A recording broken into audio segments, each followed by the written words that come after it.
Dr. Edward Campbell Allred, aka Fast Eddie, was famous for having invented the 5-minute assembly line abortion.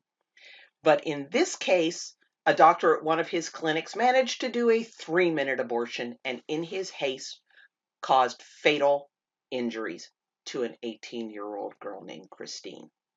This is Christina with the Sisyphean Journal, and today is November 8th.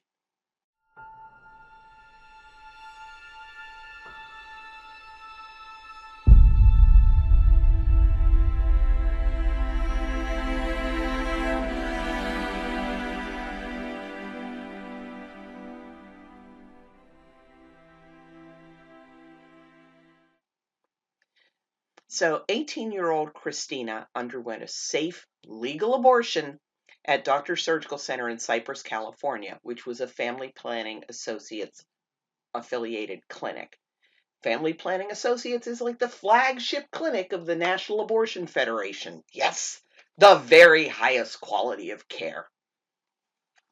Now, she was about 17 weeks pregnant. She went in on November 2nd, 1994.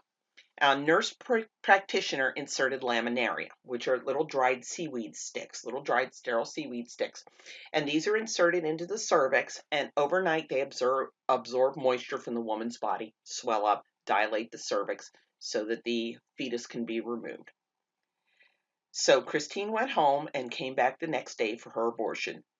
Dr. Thomas Grubbs performed the D&E, dilation and extraction abortion.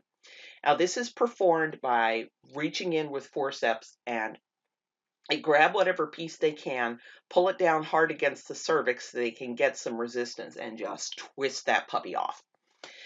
And as Dr. Leroy Carhart said in testimony about the partial birth abortion ban, you can look on ultrasound and see the baby's heart still beating when you're tearing off limbs.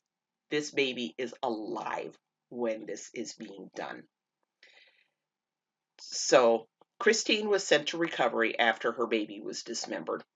Now, as she was preparing to leave the clinic, she fell while unattended.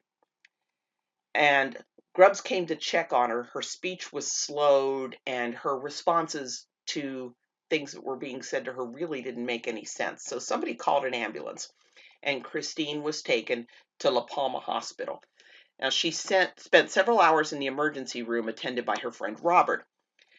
When Christine's father was finally called in, that was when Robert told him about the pregnancy and the abortion. So Christine was admitted to the intensive care unit where her condition deteriorated until she was finally taken off life support on November 8th and pronounced dead, leaving her 18-month-old child motherless. Now, the autopsy showed acute sepsis and hemorrhage in her brain, along with some small lacerations to her cervix. Now, it also revealed that Christine had a congenital heart defect in which a connection between the two sides of the heart had not closed at birth as it was supposed to. Her family filed a wrongful death suit.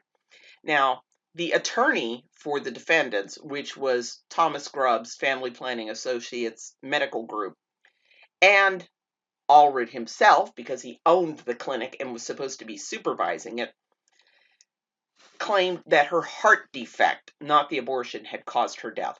So how this heart defect lacerated her cervix and caused her to develop an infection, that's a kind of the dog ate my homework excuse. Now, an expert reviewing the case for Christine's family found that the care provided at this flagship National Abortion Federation member facility, quote, fell below applicable standards, and the breach of the standard of care was the cause of her death. In particular, the attorney noted the following. Grubbs himself had never examined Christine before starting her abortion. In fact, he had no contact with her at all prior to walking in, put in the speculum, reach in, and start pulling out fetus. And the anesthesia record shows that Grubbs performed the entire procedure in 3 minutes. Now, a 5-minute abortion is fast for a first trimester. She was 17 weeks pregnant, and he did this in 3 minutes. This haste caused the cervical laceration. Now, because of the lacerations, amniotic fluid got into Christine's bloodstream, and that's what started the whole cascade of events that caused her death. Now, it's odd that Dr. David Grimes, who I'm not sure if he was still with the CDC abortion surveillance branch at this time or not, he was actually the defense expert, and he agreed that the death was because of the amniotic fluid embolism and not the heart defect. However, he said that the amniotic fluid had entered Christine's bloodstream when the placenta had detached rather than through the cervical tears. Now, Grimes did consider 3 minutes to be adequate time for a 17-week abortion, and this guy also testified on behalf of notorious abortionist Leo Keneally, who had a stack of dead patients to his discredit. Now, I listened to years and years and years of National Abortion Federation tapes, and in one of them, Dr. Warren Hearn, who literally wrote the book on abortion, and Dr. Mildred Hansen had a big argument about how to perform these late second trimester abortions. Now, Hearn, and you can read this in his book, advocated when you get to the fetal head, well, actually the top part of the head, the calvarium, so not the jaw, but the rest of the skull. Says you just pull that down to the cervix. They reach in with the forceps, grab and squeeze, and you should see a pale grayish white material come out through the cervix. He calls this calvarium show. It's the baby's brain. And this was his method of ensuring that what he was about to pull out with the forceps was the head and not part of the mother's body. Now, Mildred Hansen just pitched a hissy fit about that. She said that of all fetal tissues, fetal brain is the most likely to cause an amniotic, if it gets in and causes an amniotic fluid embolism, it is the most likely to trigger disseminated intravascular coagulopathy, DIC, which is a clotting disorder that can very quickly cause the patient to bleed to death internally.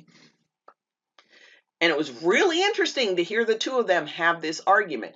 Mildred Hansen said that you should pull the skull down close to the cervix, go in with suction and suction out the brain, and then crush the skull so that if there are small tears in the cervix from pulling out those skull bones, you're not likely to cause her to die. Now, of course, this wasn't specifically relevant to Christine's death because it wasn't DIC that killed her, it was an infection. Nevertheless, that's what springs to mind whenever I hear about these cervical tears during this kind of abortion.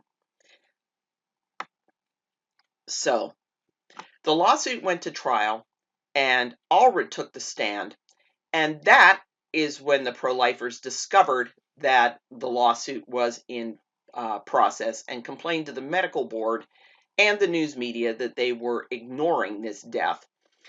And as soon as the pro-lifers started agitating, in the middle of the trial, FPA very quickly settled with the family, but they stipulated confidentiality as part of the settlement.